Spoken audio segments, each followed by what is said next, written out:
Okay, so welcome everyone. I will just read our land acknowledgement and then we can do some brief reports from working groups, which we always do at the beginning.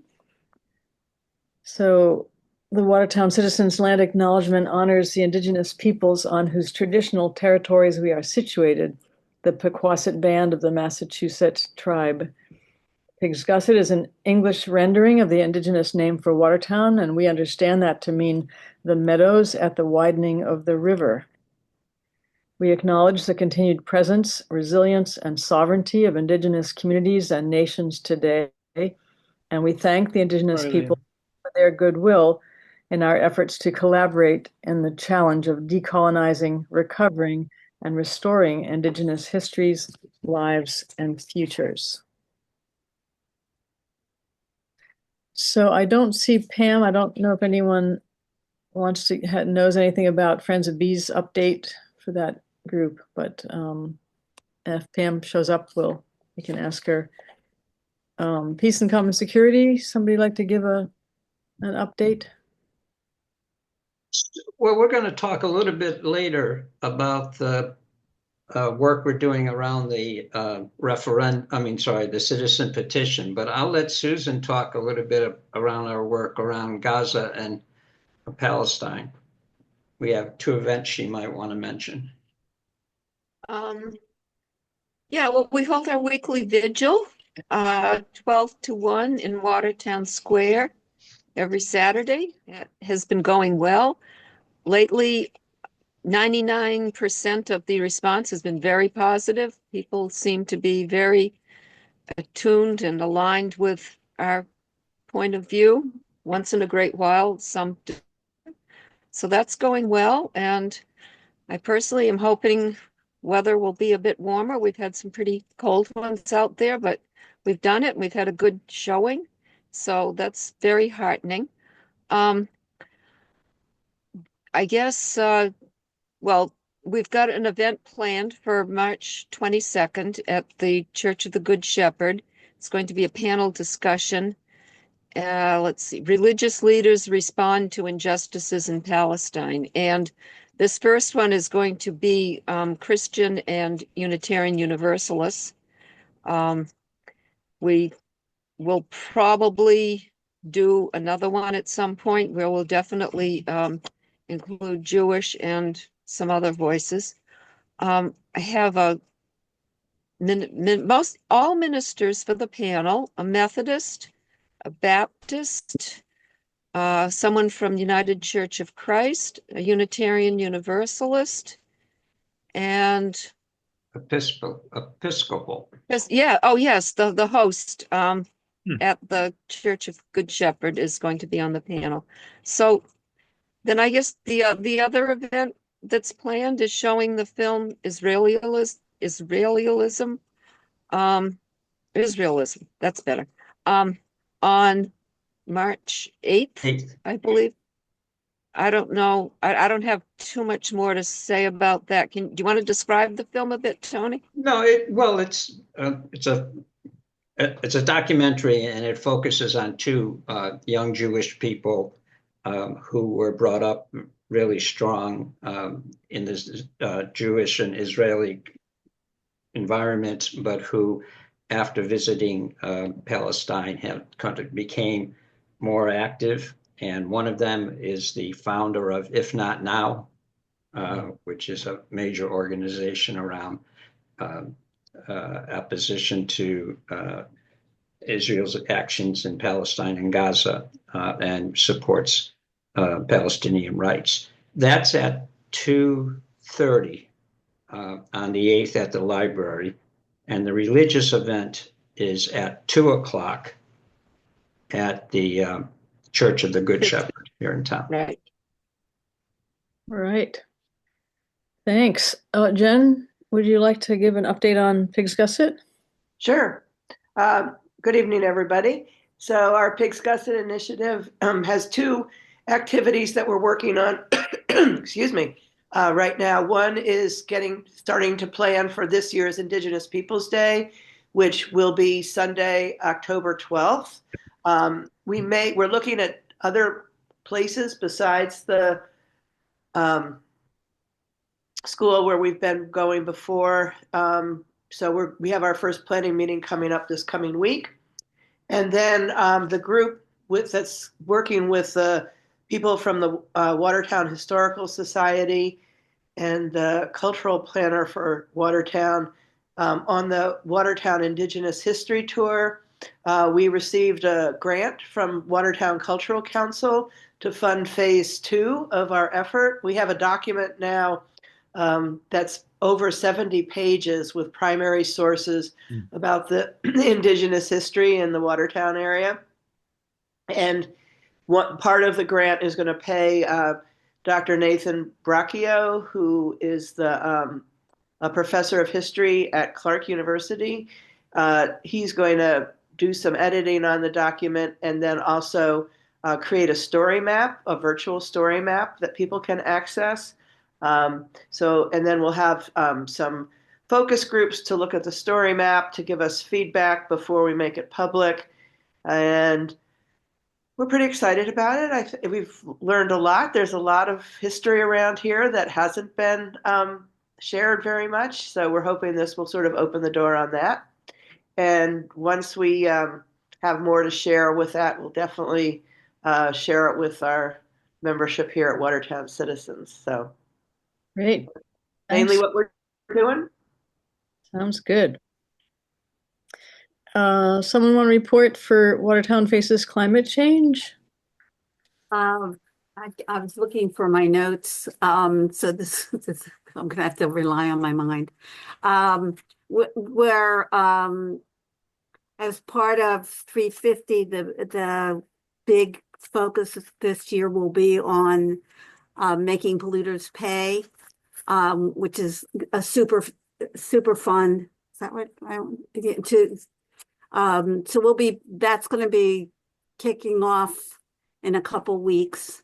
We've been, our members are in a lot of different, focusing on a lot of different things. And let's see, I'm having a senior moment.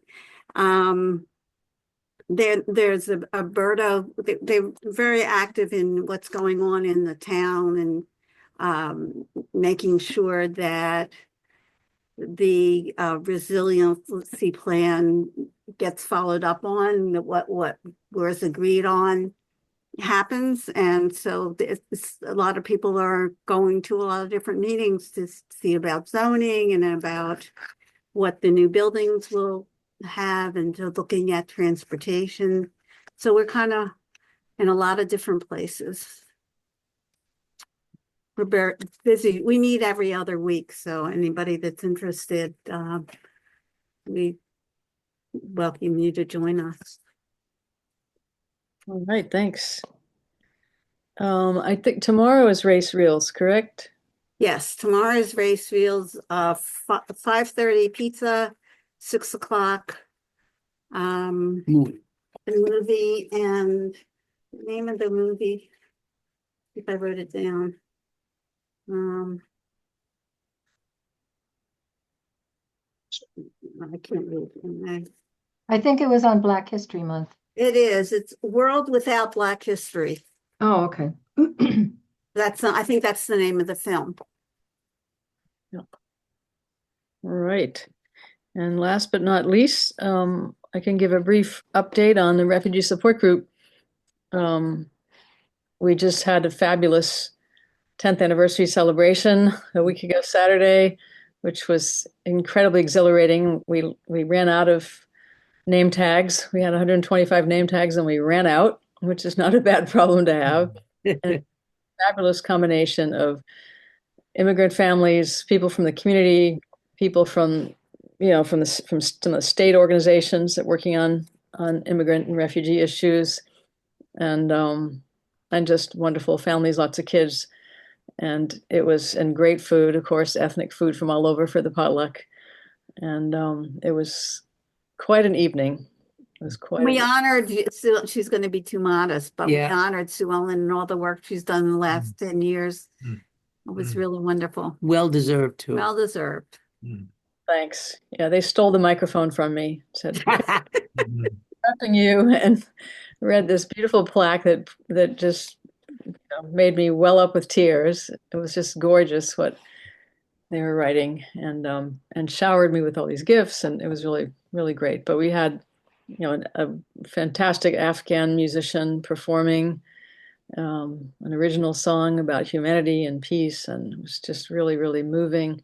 And then speakers, immigrant stories told, and at the end, spontaneous dancing that arose. We were all like the event was over. We were getting ready to clean up in the kitchen, and suddenly Middle Easterners, Syrians have all just started dancing. And our Haitian tech guy who was doing all the sound AV work had some Arabic music on, and people were just joined hands and were dancing around in a circle. It kind of reminded me of dancing the hora and Jewish weddings. It was just incredibly exhilarating. So that was really special.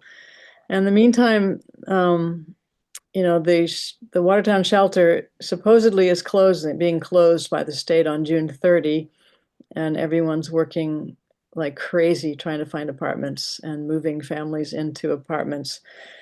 Ideally, applying for home-based rent subsidies because there's no way these families are going to be able to manage otherwise. So about 15 families have now been moved out of shelter into nearby, mostly Waltham apartments. And then volunteers from the group have been gathering, collecting, distributing, storing all kinds of stuff for their apartments to give people ways to furnish these apartments. So it's been quite something. And in theory, if things close on June 30th and there are families who don't yet have a place to live, they will be consolidating families in other shelters that will remain. And the Executive Office of Housing and Livable Communities has promised they will try to keep Watertown residents whose kids are in school and their children are in daycare in Watertown, to try to keep them as close to Watertown as possible. But nobody really knows what's going to happen, or if that June 30 date will be a firm close or not. So it's a crazy time. And of course, all the families are absolutely terrified with what's going on. So we've been trying to, make sure they have Know Your Rights cards and understanding what they need to do if they get stopped. And no one's quite sure what to do about some of the court hearing dates that are scheduled for next month and after that, and whether those are all going to get canceled or not. And so it's a crazy time, as you can imagine.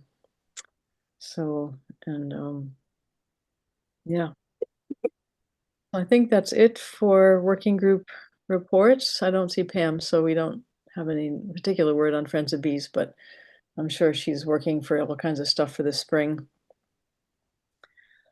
So with that, I'm happy to turn things over to Joe. Tony, do you want to say anything about? Yeah, I do want to say a little bit. And first, I want to sort of apologize to Joe for those small turnout, but we appreciate those who are here.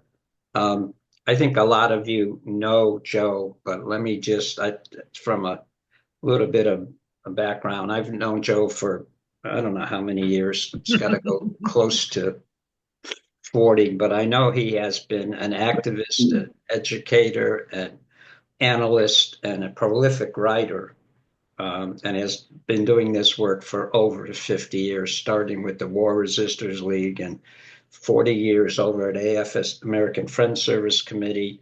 And then in 2017, started his own organization, the Campaign for Peace, Disarmament, and Common Security. And he has written 4 or 5 books. His articles show up in Common Dreams and Truth Out. You can see it he just finished an article that appears in Common Dreams on the 15th of this month, which is a sort of a wide-ranging look at what the Trump administration is doing, both locally, sort of nationally and internationally. And it's quite a in-depth article that you have a chance to see. his work as the executive director of the Campaign for Disarmament and Common Security. Um, they have been trying to, and has through his work, he has been speaking around the world, both locally here in Watertown and other places, but also nationally and internationally. He has a wide network of contacts, not only in Japan, but in Europe and the Middle East and also in Southeast Asia. So he is quite the accomplished activist, as I say, academic, author, analyst, and we are very fortunate that he's here in Watertown with us. I just wanted to, the reason we're here is because Joe was honored um, to be in the delegation of the Nihon Hideko group that received the Nobel Peace Prize, the Japanese Confederation of A and H bomb survivors. And it was, I think, a surprise to Joe, but an amazing honor for his many years of work with Hibakusha to be a member of that delegation. So we're here to listen to him talk about that experience, but also later on, and to this called Oslo to Watertown. He will introduce a little bit about our work around the referendum. I'm sorry, I keep calling it a referendum, around the citizen petition, and then Todd and I and Jackie can fill you in a little bit more about the work we're doing. So let me just stop there and turn it over to Joe. Thank you, Tony. It's just, a too generous introduction. You just put one foot in front of the other and do what you can. And, in truth, I hate to tell you, Tony, it's almost 50 years that we've known and worked with one another. So also just to say, I mean, I think I know just about everybody on this, meeting or call. And, it's just nice to be with friends and see where this takes us. I need to say that I'm one of the world's great technophobes, so you're going to need to be patient with me as I try and get screen share up here and get some slides here. I've got a script that I pulled together, and we'll see what we can do here.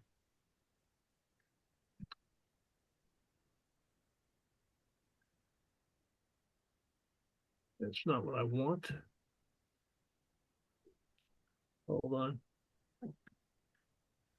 Okay, let's see if I can do the slideshow from the beginning. Life is good.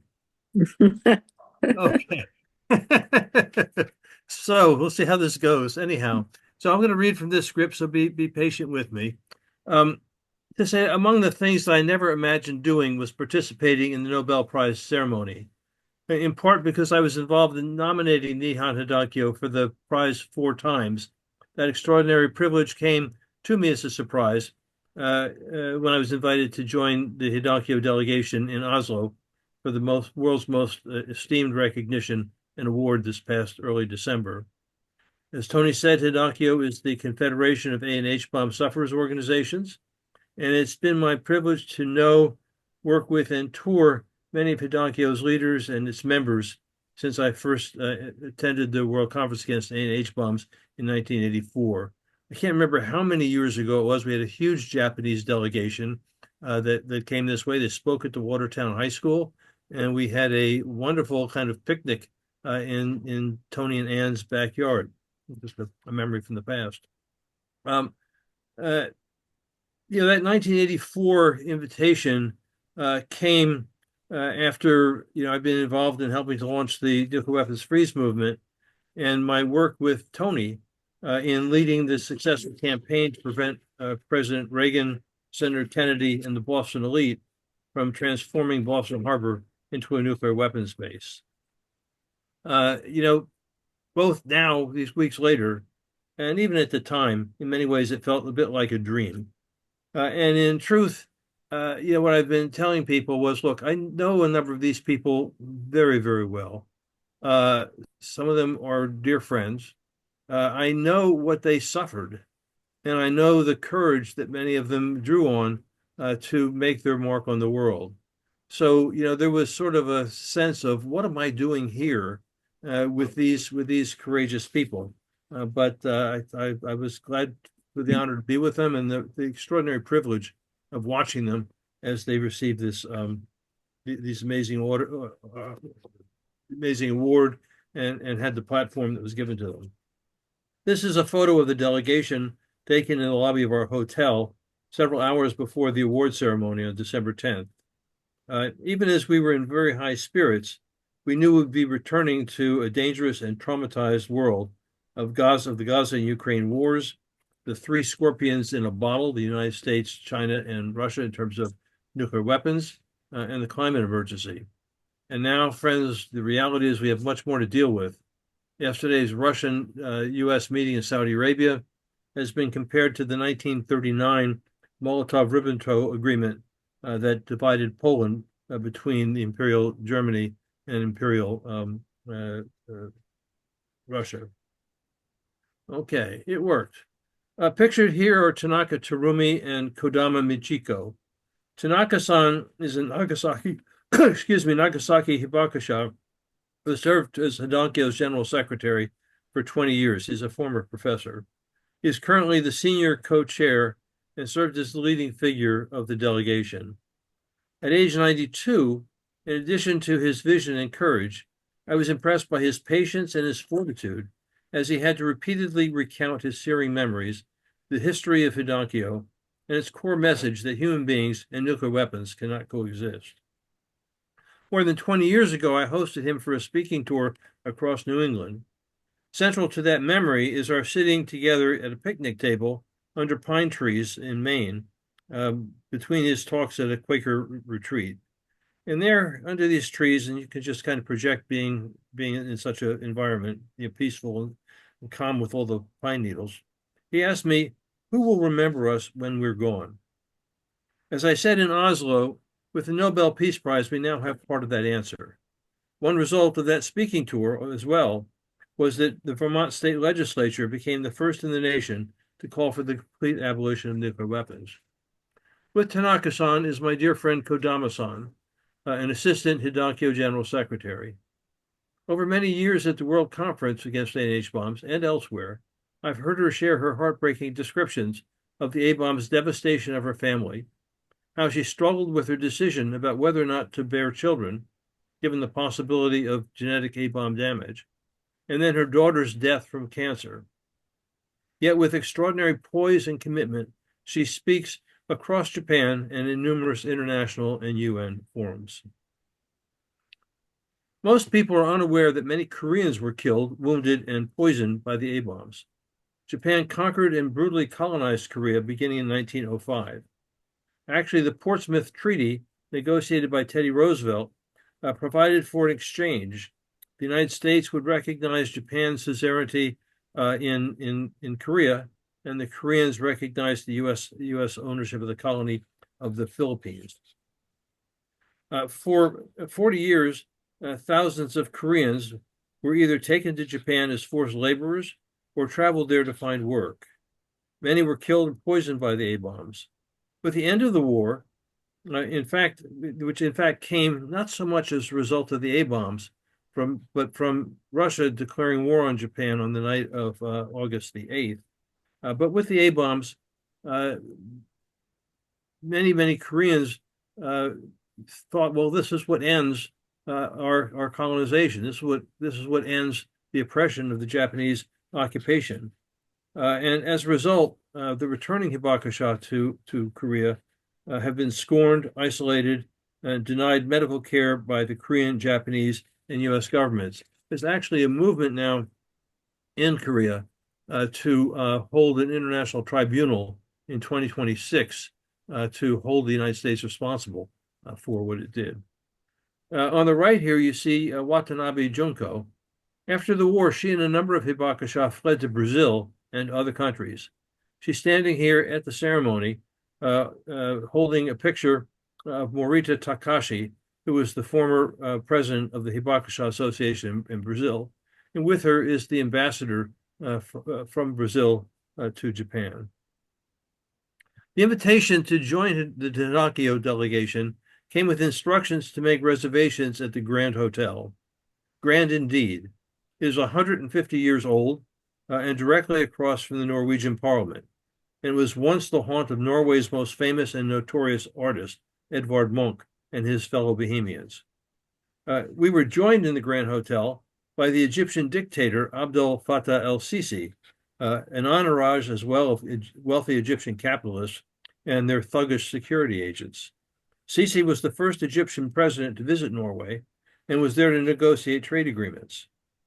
Eager to ensure that nothing went wrong, Sisi and we were also cared for by a contingent of Norwegian police. I'll spare you my stories about being accompanied to the bathroom by an Egyptian security agent, about almost bumping into an Egyptian general, and about Sisi's convoy almost delaying the award ceremony. The Nobel Peace Prize took place in the city's ornate city hall. Counterintuitively, it began with heralding military trumpets, which certainly got our attention.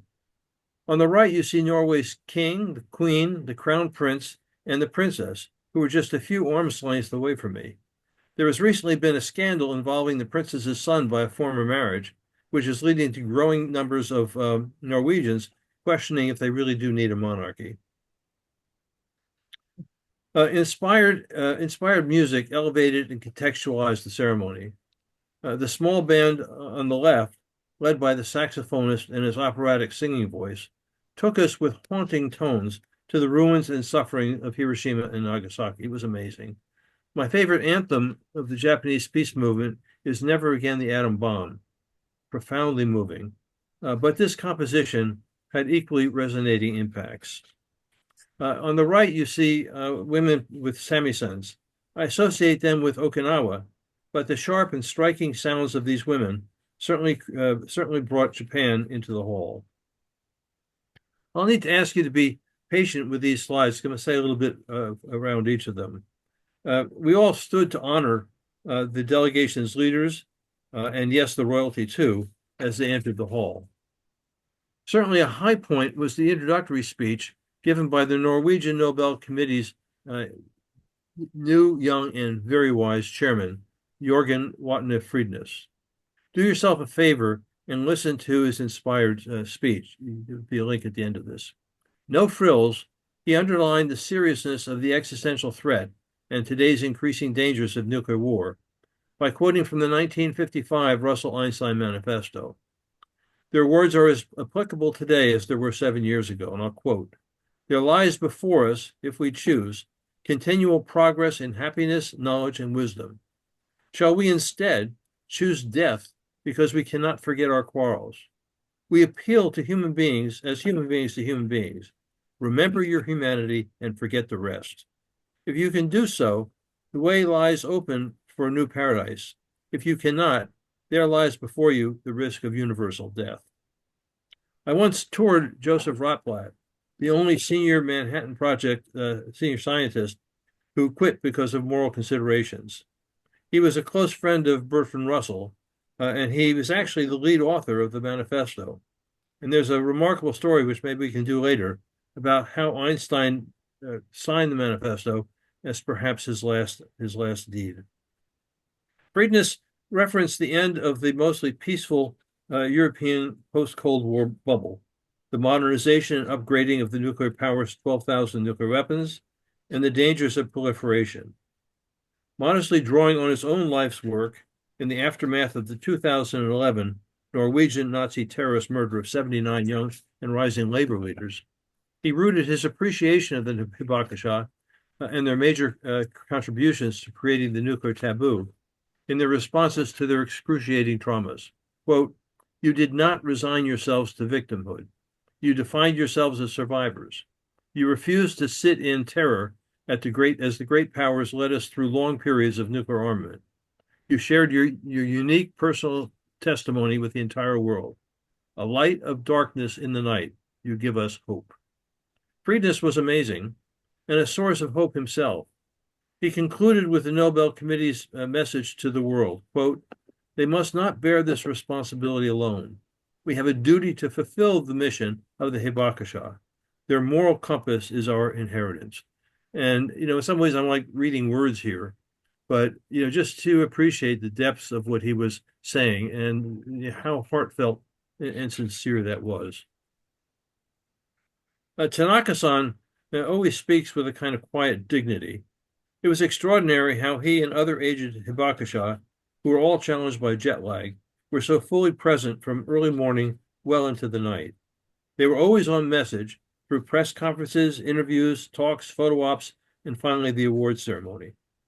Tanaka-san's Nobel lecture was comprehensive and familiar to those of us who have worked with him. But as he touched on the traumatic memories and struggles of the hibakusha, he misted more than a few of their eyes. He began with the origins of Hidankyo in 1956 after silencing the hibakusha by the 7-year military occupation. You should appreciate, that we had a military occupation of Japan. It was illegal even to have the kanji, the characters for atom and bomb. Hard censorship, and really preventing doctors, scientists, and others from trying to figure out what had actually happened. Let me see where I am here. Yeah, and the hibakusha spent their first year. I mean, they were wounded. The cities were absolutely devastated. Their wounds were terrible. Limited medical care. Afraid to show their faces because so many of them were just so brutally wounded. So they suffered for a decade, almost total isolation. And I'm on the wrong page here. Yeah, and then in 1955, the U.S. detonated a hydrogen bomb in Bikini Atoll, Rongelap. It basically killed just about all the Marshall Islanders there. And it was so huge, it was 1,000 times more powerful than the Hiroshima A-bomb. And so the fallout also poisoned a number of Japanese fishermen. All the fish, the Japanese food supply was threatened.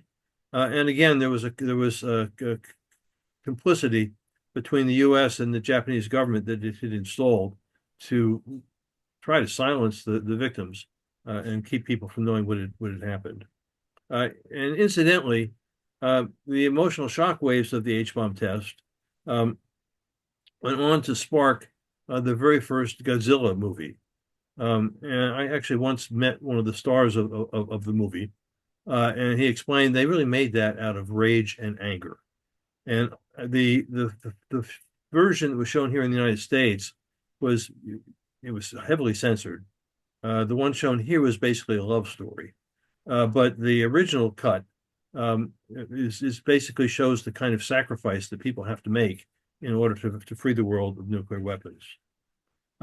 Tanaka-san shared his own testimony of seeking out relatives, some of whom were dying, while others had been reduced to charred corpses. He briefly referenced cremating members of his family with his own hands.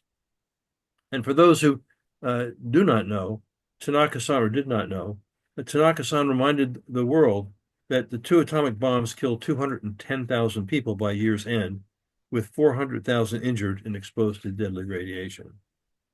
Tanaka-san was clear about Hidankyo's goals from the beginning, that they were, quote, that the state that started and carried out the war should compensate the victims for the damage caused by the A-bombs. And even to this day, the Japanese government resists with its insistence that, quote, believe this or not, the policy of the government is the sacrifice of the war should be endured equally by the whole nation. Then, the second goal and commitment was Hidankyo's demand for the immediate abolition of nuclear weapons. And he went off script when he repeated his criticisms of the Japanese government, which has repeatedly stated that the U.S. nuclear arsenal is the cornerstone of Japanese security. A little bit more on this slide, be patient with me. To convey the urgency of our moment, as he did in his first press briefing in Oslo, Tanaka condemned the recent Russian nuclear threats. But he also asked us to try to imagine the 4,000 nuclear warheads that are deployed and ready to be launched immediately. and which can inflict thousands of times more damage than the Hiroshima and Nagasaki A-bombs. He called out all of the nuclear powers as he decried the deterrence theory and their role in preparing humanity for annihilation. And just appreciate this is coming. I mean, every time he speaks about this, in some ways he's revisiting and drawing on that trauma, and talking from that in the most sincere way.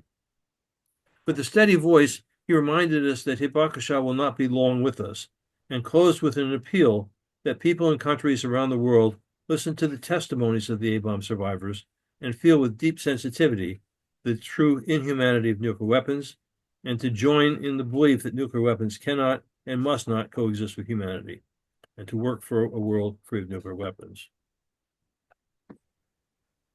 In the evening came the black tie banquet that I had been essentially ordered to attend. I wore a secondhand tux for the third time in my life.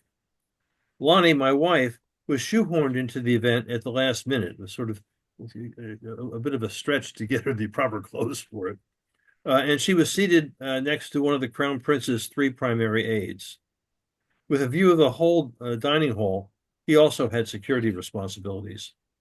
I was fortunate to sit between and learn from Thea Olsen of the Nobel Center and Norway's IPPNW director. Other tables were populated quite separately by Norway's political, economic, and social elite, including one table that we were told included the country's leading fascists. The food was excellent, complemented by 5 different courses of wine. We suspected that the final parliamentary speaker of the evening, who rattled on incoherently, may have had a little bit more than his share of the libations. While he was speaking, I experienced both empathy and a self-contained laugh as the jet-lagged Hibakusha fell asleep while the politician droned on. Ingeborg Brinnes, who I know is the former president of the International Peace Bureau, Norwegian, she organized an exchange meeting for Hibakusha and Japanese and Norwegian peace activists.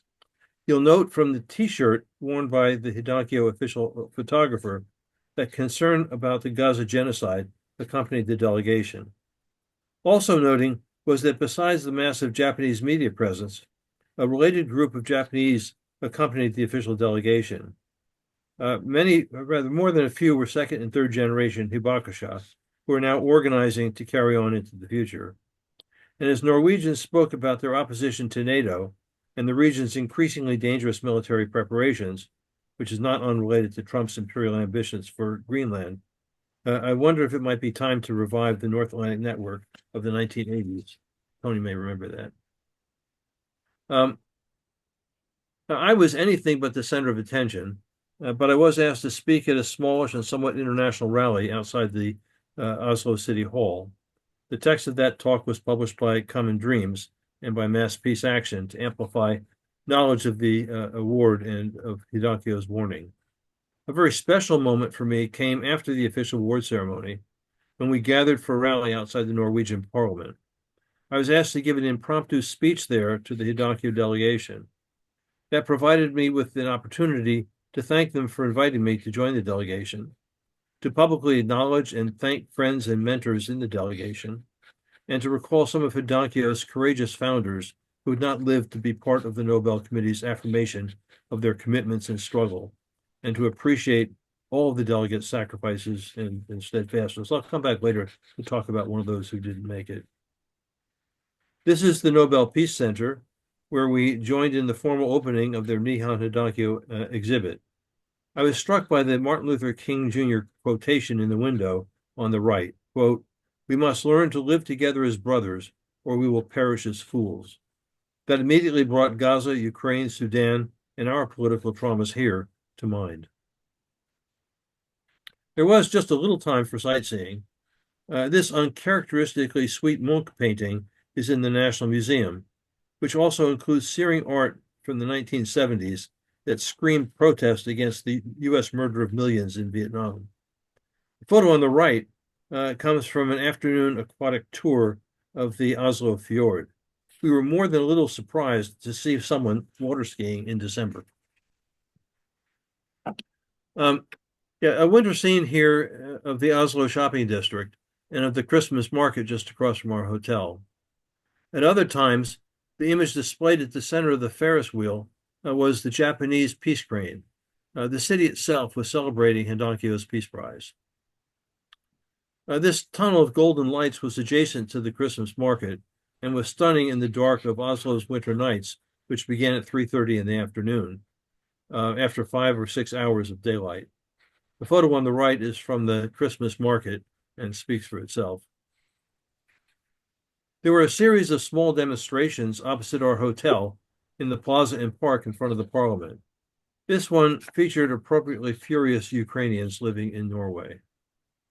Other rallies included this one by Syrians celebrating Assad's overthrow and the end of his torturing dictatorship.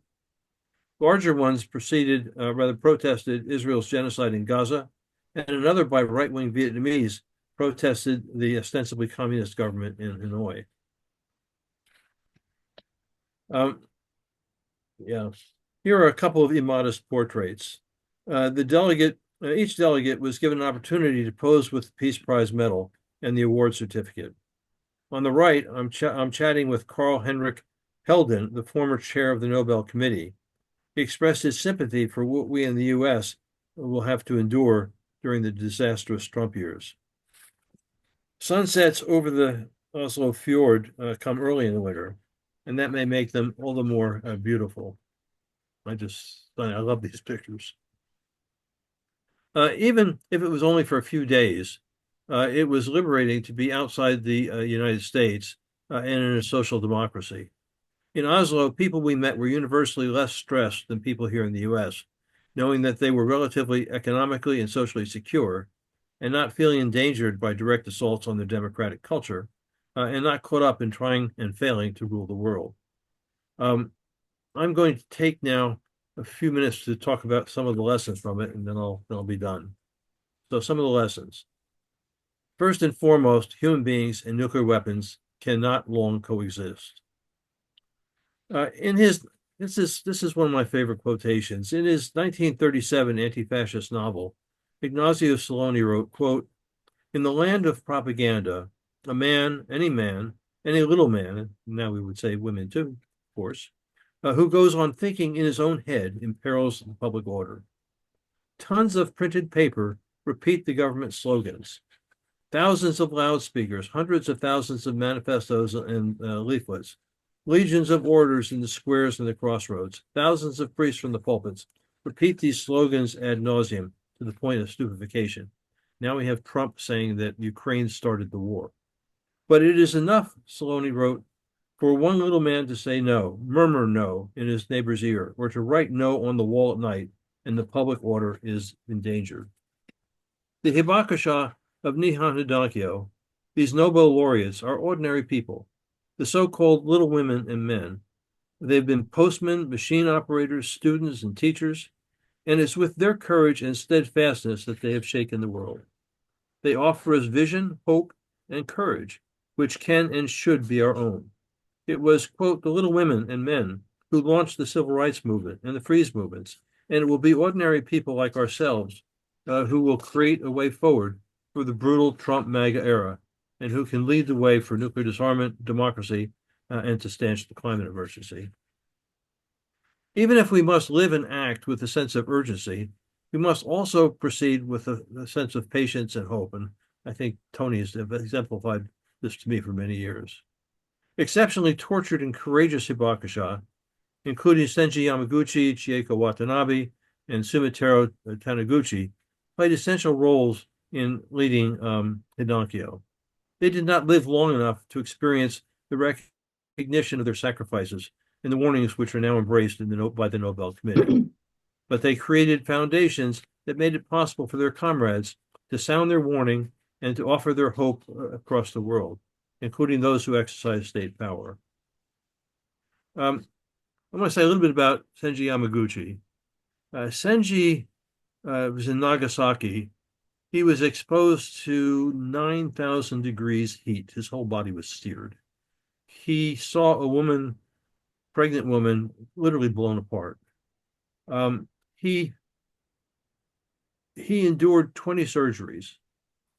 When children would see him, they would run from the red monster.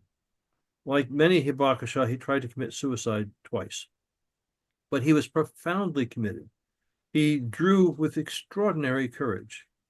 And I have he founded, I mean, he was among the founders of the organization. I have a memory, the Peace Park in Nagasaki well, go back to one in Hiroshima. One time I went to the World Conference and my good friend there said, well, Senji's in the hospital, but you may see him. And sure enough, Senji escaped from the hospital, came to an indoor rally of 9,000 people, went to the front where he was honored, and roared condemnation of nuclear weapons and the nuclear powers. Just an amazing force of nature. Another time we were in Nagasaki, and Nagasaki has a smaller peace park than Hiroshima, so it can't accommodate as many people. So we were watching the ceremony on television, and the prime minister was speaking. And at both the ceremonies, Hiroshima and Nagasaki, the prime minister speaks and just spits out lies, but you have to tolerate it. And so the prime minister is speaking when the anchor on television says, "We will now break from the prime minister to interview Senji Yamaguchi." He was that big a figure, and affected things so greatly. So coming back then to my script here, um, Martin Luther King spoke of reaching the mountaintop and seeing the promised land from there. He said he might not make it, and in fact, he didn't. Didn't live to get there. But he and so many others won the institutional changes that had given us the rights and given rights and opportunities to so many others. And now they're all under all under threat, and it falls to us. And I do go back as a foundation, I guess, to the Talmud, which tells us that we are not expected to complete the task, but neither can we lay it down. And in this period with Trump and company, we have to find the best and wisest ways to carry on.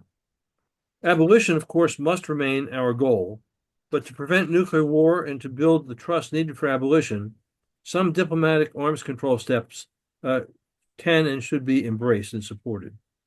Even with its limitations, one way to restore strategic stability and to advance arms control would be for the U.S. to join China in a no first use doctrine. And you all know that this is one of the planks of the Back from the Brink campaign. Racist nationalists are driving the Trump agenda. But even if it is impossible to trust anything that comes out of Trump's mouth, he has said that he wants denuclearization and arms control negotiations.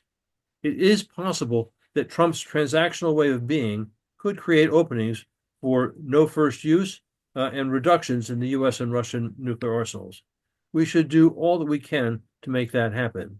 And I think the Back from the Brink campaign here in Watertown is part of that. Almost done here, friends. Central to what the Hibakusha and now the Nobel Committee have done has been to insist on the correlation between memory and human survival. Orwell and Kurt Vonnegut did the same. And we are pushed ever deeper into the world of MAGA memory holes and the rewriting of history. Democracy and species survival will depend on our learning and knowing and honoring our histories. A final note is to appreciate the value and possibilities of a democratic welfare state.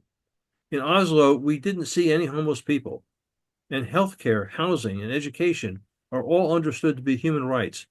People we met with engaged from all walks of life appeared to be much less stressed, as I said before, than people here in the U.S. And they can do this in part because they don't have $1 trillion military budget.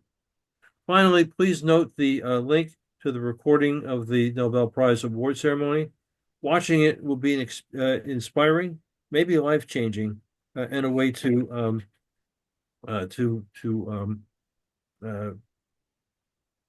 fill a very good hour. And maybe what I'll do is I'll share that link with Tony electronically.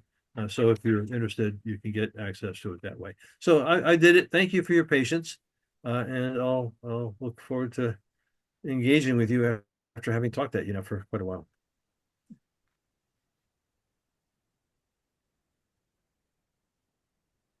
Thank you, Joe. I really appreciate that. I'm sure we all do. It was such a uh, not only a description of what happened, but the discussion of the hibaksha and the survivors and what they gave, have given, and continue to give. So thank you. I think we want to open it up for questions, and then also we're going to spend a little bit of time talking about our petition, our citizens petition, and the Back to the Brink resolution. So I'll just open it up for questions if anybody has any.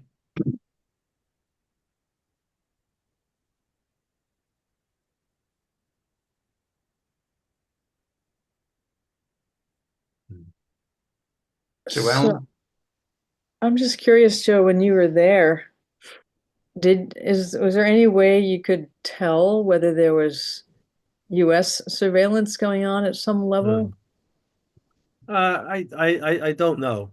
Um, you know, uh, there was obviously a lot of surveillance at the hotel, just for no other reason because El Sisi was there. But yeah, I don't know. I mean, I'm sure at some level the diplomatic corps was following what took place in the ceremony and was probably monitoring the media attention that they got. I mean, this was not a happy moment, for um, the U.S. military-industrial complex.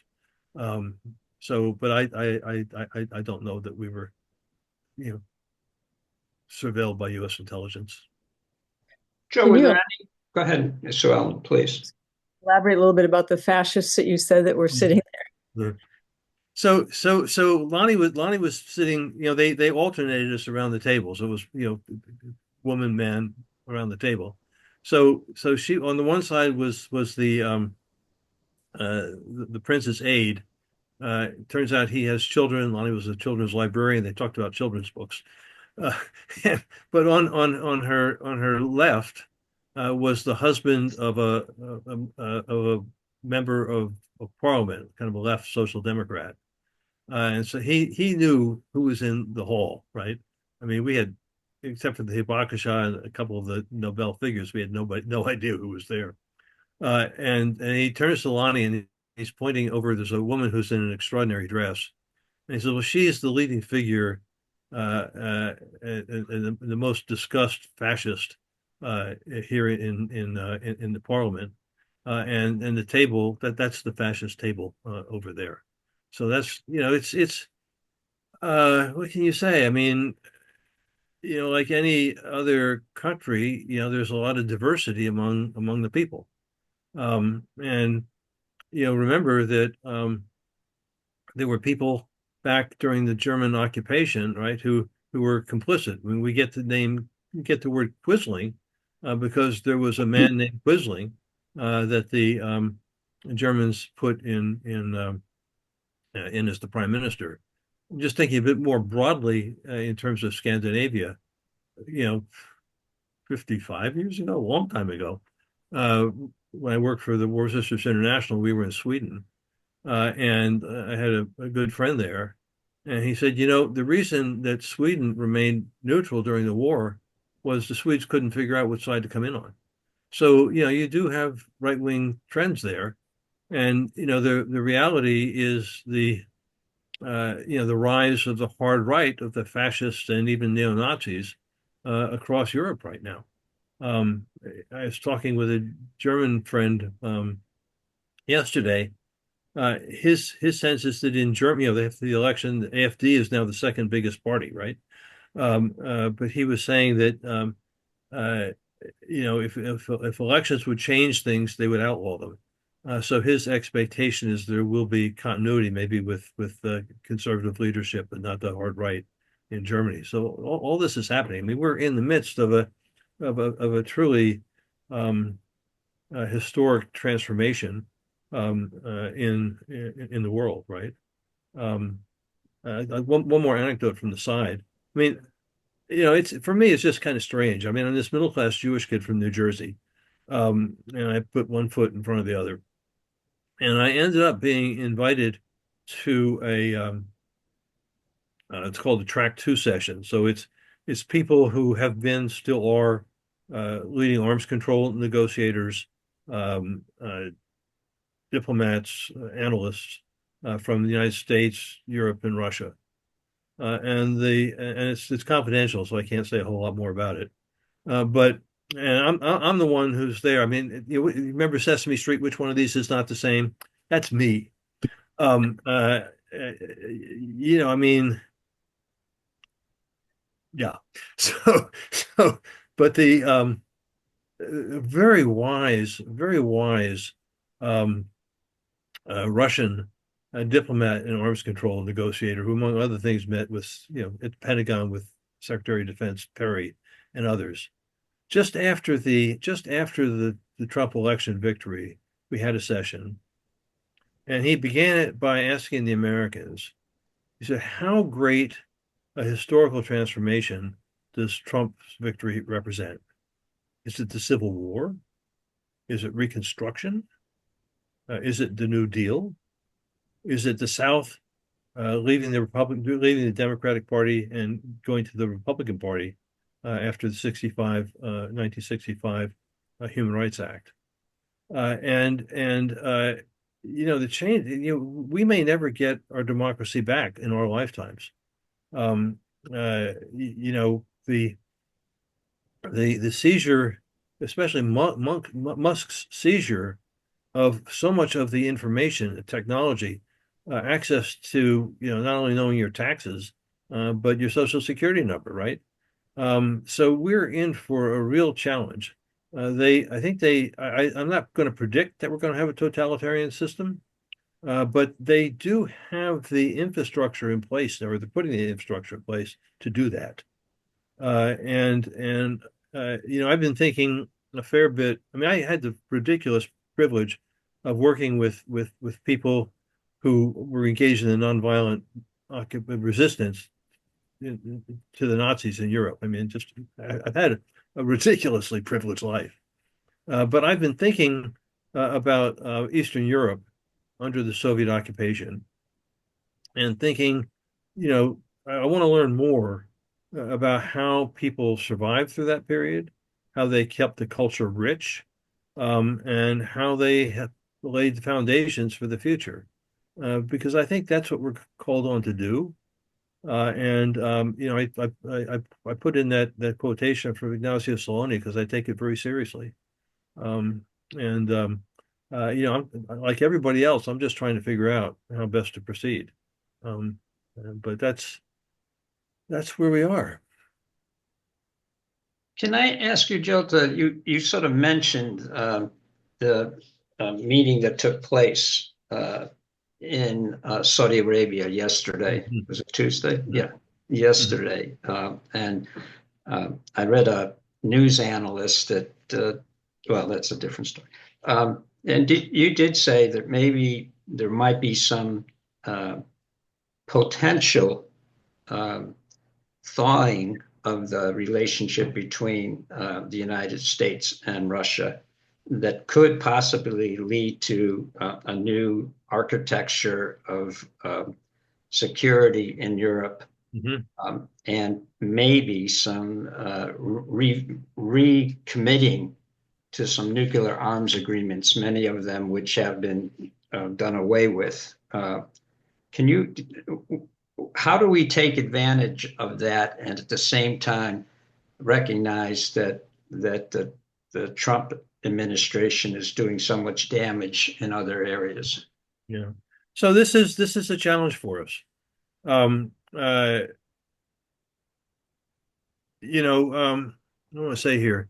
I mean, if you were listening to some of the analysis even on NPR, the fear is that Trump and Putin are going to totally sell Ukraine out. I mean, here's Trump now saying that the Ukrainians started the war, and saying that if they don't go along with what they want, Ukraine might not even have a future. Um, and part of the challenge here, we focus a lot. We focus a lot on February 22nd. I think no, 22nd in 2022. But a few days before that, the Russians put forward their their proposal, which the United States didn't respond to, but it was pretty amazing. They were calling for the withdrawal of NATO, end of NATO to the Baltic states, to a good part of Eastern Europe. And we're going to and the war for the Russian side was not only to try to reintegrate Ukraine, but to remake the European security architecture, kind of the basically to end the expansion of NATO and the deepening integration on their borders. So there's going to be those negotiations, and we're dealing with a high-handed group of people who have no respect for anybody, right? And you've got a cowed Congress, right? So that's going to move forward, and I think we're going to have to find ways to be affirming the rights and the self-determination of people across Europe as this moves forward. At the same time, in the tradition of a broken clock being right twice a day, it's interesting. I do from things I hear from a number of people. Trump and a number of his cronies are seriously concerned about the dangers of nuclear war. So I take what he has said in terms of wanting to do denuclearization, maybe also driven in part by his desire for Nobel Peace Prize, seriously. So it may be that we have to be in touch with our members of Congress to say, look, we condemn X, Y, and Z, but this is one decent thing, which we're not necessarily supporting Trump, but we're looking to support human survival. You should support this particular action. And I think it's in this context that pushing back from the brink thing here in the proposal here in Watertown is one small way that we can push that, even if we're indirectly encouraging Trump. So it's going to be an interesting tightrope. Yeah. Well, maybe we can now ask, because it is getting 10 after 8, maybe we could thank Joe for this and move to, we have Diana, we have Todd and Jackie, we have Jean, all who are involved with our effort to get a citizen's petition on the Back to the Brink resolution in front of the city council. And maybe I could just give a little brief where we are, and then maybe Jackie and others can add to it. We started this effort, I forgot now, it's been at least 8 months, by collecting signatures on a citizen petition, which was done in basically written very much based on the Back to the Brink resolutions that have passed in other cities and towns in Massachusetts and across the country. And we sort of did this and then sent it across asked the folks over at Physicians for Social Responsibility and also Joe to take a look at this petition, and we were with all the whereases that laid out why we are calling on the city council to pass a resolution calling for nuclear disarmament. Well, we collected close to 500. I think we're about 10 signatures short of 500. We've had 2 programs about this resolution.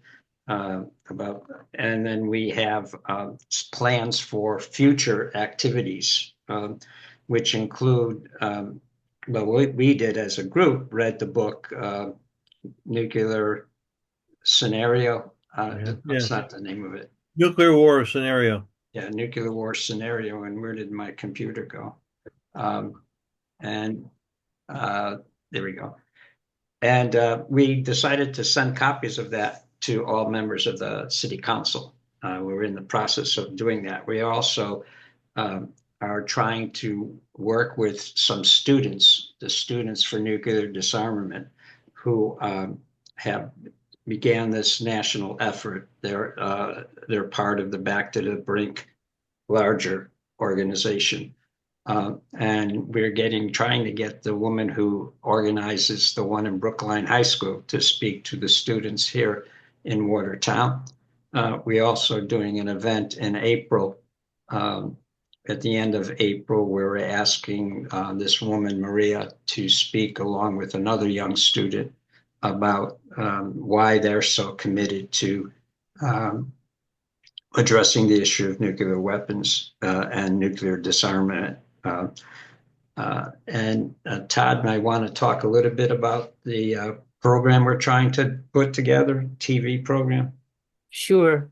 In conjunction with all the things that Tony said, we thought anything we can do to publicize this movement and this petition, and also aim it towards the council's signing on to it, that we want to do. And one of the thoughts we had was to do a TV show, and that will be featuring both Tony and Joe. And the idea, it's going to be on April 7th, at the Watertown Cable Station. And we're going to probably get there at 6, and maybe I envision it being an hour show, with the idea being that we would talk about the petition, and then have people that come as this kind of audience that could ask questions too, but also then, when Jackie and I and others in the committee were out there getting petitions, two things we heard. One was, well, we can't, this will never work because this is giving us nuclear deterrence by having everybody having weapons. And so one of the things I hope we can do on the show was talk a little bit with both Tony and Joe about, and any audience members that have questions about, what are some of the flaws in the deterrence argument? Because that was one of the things. The other things we heard was, good luck, because we've been trying to do this for 40 years, and with Trump as president, forget it.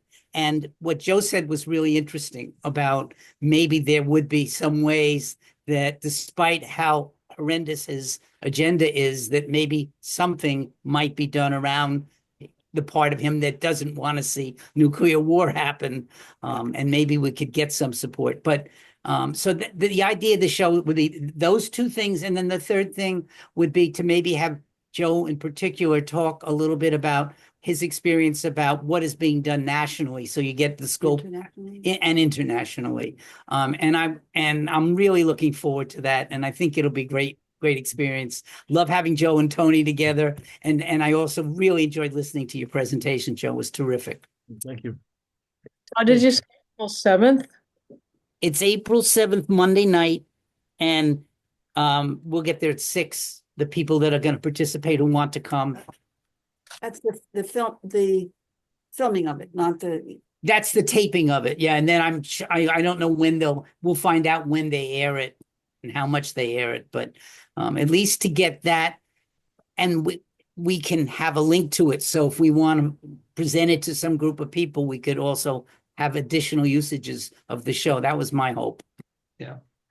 We're also trying to reach out. Usually you don't do a mailing to people who signed a petition, because they sign it feeling like they're not going to be bothered. But we are trying to draft a letter that says this is a special situation, and we need more support. There's Diana, Jackie, and Todd, and Jean, who's doing a lot of work on finding the correct addresses for people who signed the petition. But there's also Lillian, who's not here tonight, and Millie.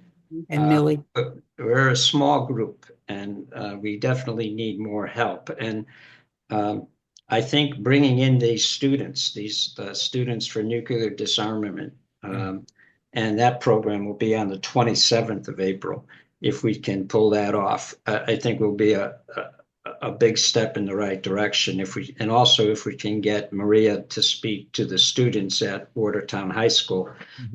We have a connection to a very nice I would call him a progressive teacher who heads up the uh, social science department there, and we're trying to reach out to Kurt to see if we can make that happen. I think I wanted to just say the challenge of this is not only the lack of, there's only so many of us, but as I see it, this is an issue that is very central to our future, but not really understood and not given any kind of mainstream effort, mainstream discussion. I mean, there was a series that I didn't get to see in the New York Times about nuclear weapons and the various pieces of it, the various components of it. But you don't see an article about nuclear disarmament, about nuclear proliferation, about nuclear war. Into one sense, the fact that Trump is even talking about denuclearizing is an amazing step, whether it happens or not. But we are facing a very difficult challenge here to raise the issue that nuclear weapons and human survival are incompatible, and so and I think Todd, who has written a nice piece about deterrence, hits it on the head when he says one of the arguments that we have to address is that nuclear weapons are necessary to deter attack from Russia or from China or from North Korea. So I just wanted to put that in perspective of the work that we have ahead of us around this. We have to find ways to speak as clearly as Joe did about the incompatibility of humans and nuclear weapons, and to find a way to raise this issue in Watertown and beyond. This back from the Brink campaign, while it's a national campaign spearheaded by the Physicians for Social Responsibility, is very much like the freeze movement of the 80s. It started slow and it built. We are in the beginning stages of trying to build a movement of people who understand and appreciate what we're facing. So just want to put that out there and thank Gene and Todd and Diana and others for the work on this project. And thank you to Joe for giving us some inspiration to keep, as he said, putting one foot in front of the other. And Joe, you go ahead. So I don't know if it would be helpful, but I have an artifact that we might find useful when we finally do get before the city council. I forget the year, but we brought this delegation of A-bomb survivors and other Japanese activists to speak at the high school. I was the former head of the social studies program that you think probably put me in touch with, and that was one of the few times in my life that I've seen Japanese outgifted by Americans. Japanese is a gift-giving culture. I have this old beat-up baseball cap from Watertown High School that has the year of the event, kind of commemorating the event on the hat. So it might be something we might refer to in terms of Watertown history. That's great. That's great. That'd be wonderful. By the way, that in the discussions about deterrence, I can't help but some part of me wants to make a connection with the people who argue that the death penalty somehow is a deterrence. Right. There's so much data out there and research that crimes of passion that happen that the death penalty is just doesn't come into play with people who may be committing murders. I don't know, just a thought just occurred to me. Yes. Mm-hmm. It also struck me that nobody during the presidential campaign seemed to talk about this issue.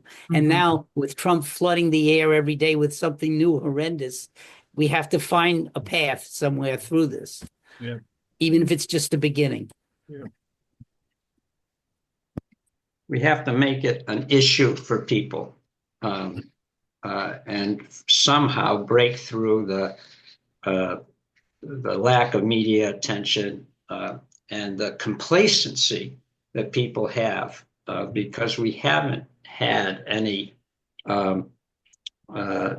nuclear wars. We haven't had an exchange, though we've had potential possibilities through accidents and other avenues, but it doesn't resonate, and we have to find a way to make it resonate to people if we're going to be successful on reaching disarmament, because there's very few, I don't think there's any left of agreements between the United States, and aren't they all gone, Joe, at this point? There's one, it's the New START. Oh, the New START treaty. New START goes until February 2026.